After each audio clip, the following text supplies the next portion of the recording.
Good evening mga master, kumusta kayo? Ako, makapahaba yung binahe ko kanina. Napaka-traffic ng aking dinaanan. Napanood nyo yung aking live stream. Abay, talagang matindi yung traffic na sinabahan ako kanina.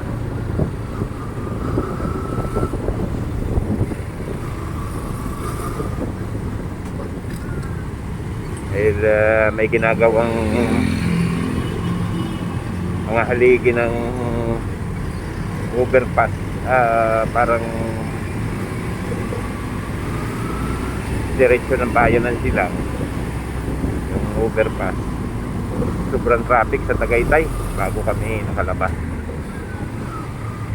pero paglampas naman nun okay naman, wala masyadong traffic. Ang problema lang pagdating ng Dasma, bubuti ng traffic dahil may ginagawang kalsada. Talagang paiyakan sa pagmamaniho.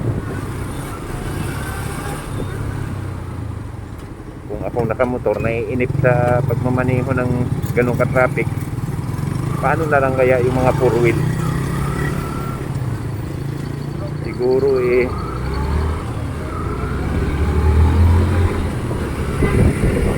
hirap na hirap sila sa kambyo dahil ang init ng buwis nila doon, sobrang tagal. Tapos pagka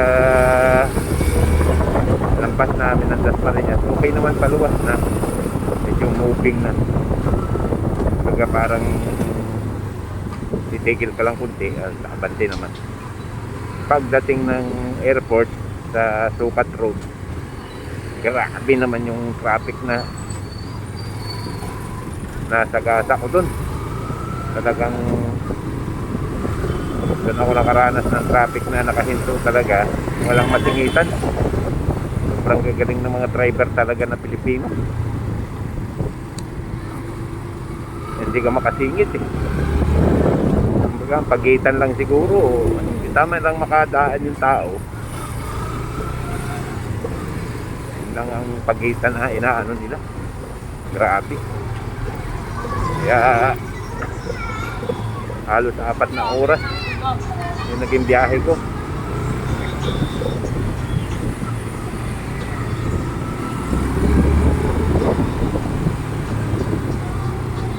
Ngayon gabi na naman, pasok naman ako. Saglit lang to dahil galing ako doon sa boarding house ng anak ko. So, umambon mga master, kunting pag-ambon. Lagi po tayo magdala ng payong panangga sa ulan, kapote.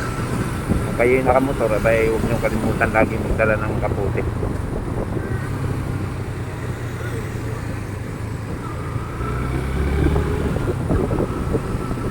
Ay, mahirap pag nainitan ka tapos biglang uulan, mabubusan ka ng ulan, magkakasakit tayo. Kaya kailangan laging magdala kayo ng payong. Ingatan nyo yung inyong mga sarili kasi mahirap magkasakit. O dito rin, traffic din dito. Shout out sa mga manonood ko na hindi nag-subscribe. Thank you sa inyo. Kahit hindi nag-subscribe, maraming salamat kasi nanonood kayo.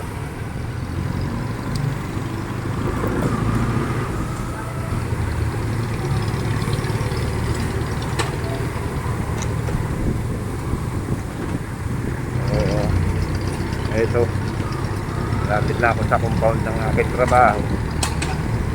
Yo, ako'y magpapaalam na sa inyo. Muli, magandang gabi sa aking viewers, family and friends.